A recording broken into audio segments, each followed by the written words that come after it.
Kama unaishi Uswahilini, kuna ukweli mmoja lazima uukubali.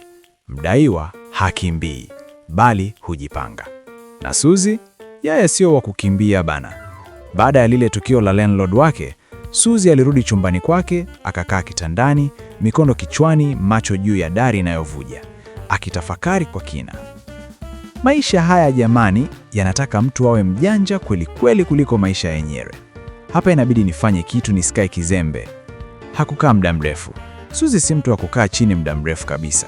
Akasimama ghafla, akajifunga kanga vizuri, akachukua simu yake ile yenye skrini imepasuka kona ya juu, akamwita mtu mmoja muhimu sana kwenye maisha yake. Mama Pinda, shoga yangu, nakuja kwako sasa hivi. Kuna mambo yananiumiza kichwa hapa, hata sielewi udugu wangu. Mama Pinda ni rafiki yake wa karibu sana. Mdomo wake unazidi hata wa Suzy. Yaani, yeye ndo master wa hizi kazi. Na akianza kusimulia umbea, yaani watu wanakusanyika bila kualikwa, utafikiri kuna shughuli ya harusi. We naye kumekucha tena, usaichoka mabala. Haya, njoo haraka. Kwanza leo nina vituko vipya kabisa. Yaani ninaombea umenikaa hapa. Hata nikifa sasa hivi nitafufuka nije kukuambia shoga yangu. Dakika 5 baadaye, Suzy yupo store ya Mama Pinda. Viti vya plastiki, redio inacheza taarabu, chai ya rangi imekaa kwenye meza. Mama Pinda anamwangalia Suzy juu chini, anampandisha na kumshusha. Haya, wewe leo mbona uso una njano kama hela? Au mwenzetu umepakwa goldi? Suzy akamjibu. Wapi? Mwenzako nina shida zimeniandama mpaka kwenye nywele. Yaani nakwambia huyo baba mwenye nyumba kaniandama, utafikiri waziri wa fedha. Kila muda kuchungulia mlangoni kwangu kama nipo au nimehama. Eti anataka kodi yake. Yule naye mtu mzima ovyo na kitambi chake kama beseni la uchafu.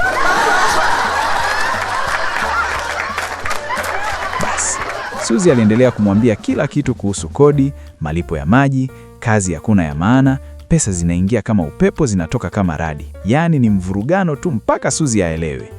Mama Pinda akacheka. Yaani leo umepatikana shogangu. Shida yako na wewe, moyo wako mkubwa. Yaani unachekesha watu wote, alafu ukirudi nyumbani unalia na hali yako. Maneno yakamgusa. Lakini Suzy hakulia, badala yake akapiga mezo kidogo. Hebu tulia na wewe mtu mzima kisheti. Sasa leo sitochekesha mtu bure. Upo nyonyo? Leo natafuta hela. Nataka sasa na sielewi kabisa. Hapo ndipo wazo la kipuuzi na hatari likazaliwa. Mama Pinda akapendekeza. Basi udugu wangu, kuna harusi Mbezi Beach kesho. Wanatafuta mtu wa kupokea wageni na kusaidia jikoni. Malipo papo kwa papo. Yaani shoga, hiyo harusi ni ya kishua anavyokuambia. Macho ya Suzy yakang'aa ghafla, mithili ya mtu aliyepata nuru. Hapo ndo napataka. Kesho nitavaa viatu vyangu vizuri, nitakwenda. Lakini kama ilivyo kawaida ya Suzy, kila jambo analolingia lazima liwe na vurugu kidogo. Yaani hapajawahi kuisha kwa amani kabisa. Ila huyu mwanamke, amenishinda kwa kweli. Kwa sababu ukweli ni kuwa kwenye harusi ile kuna mtu anayemjua, na mtu huyo ana historia naye, na historia hiyo si ya kuchekesha sana. Yaani hapa Suzy lazima mdomo wake uwake moto kwa anavyojulikana. Suzy akasema, haya shogangu, tuachane na hayo, nisije kusahau. Uliniambia unaombea umekukaa hapa kwako. Sasa nautaka sasa hivi, usinipoze engine. Hapa sasa ndo utamjua vizuri Suzy na Mama Pinda ni watu wa aina gani. Mama Pinda, shogangu, si pale mtaa wa pili kuna shefa moja kahamia? Kuna kigorofa uchwara kilikuwa kinajengwa pale, sasa kumbe chake. Huyo jamani handsome navyokuambia. Alafu sasa sio mtoto wa mjini, yani hana mambo mengi kabisa. Suzy alimwangalia Mama Pinda huku anampandisha na kumshusha kwa dharau, kisha akamwambia kwa nyodo. Kwa hiyo Mama Pinda, udugu wangu, mbona tena ushabadilika jamani? Suzy, yaani mimi siku zote nasema we ni mtu mzima hovyo.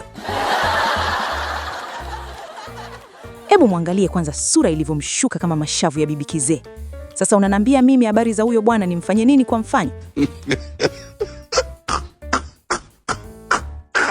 Nisikize we kinyago cha mpapure uso.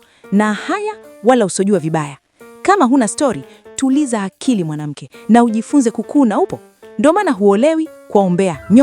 Kila mwanaume anakuacha utafikiri una laana za ukoo.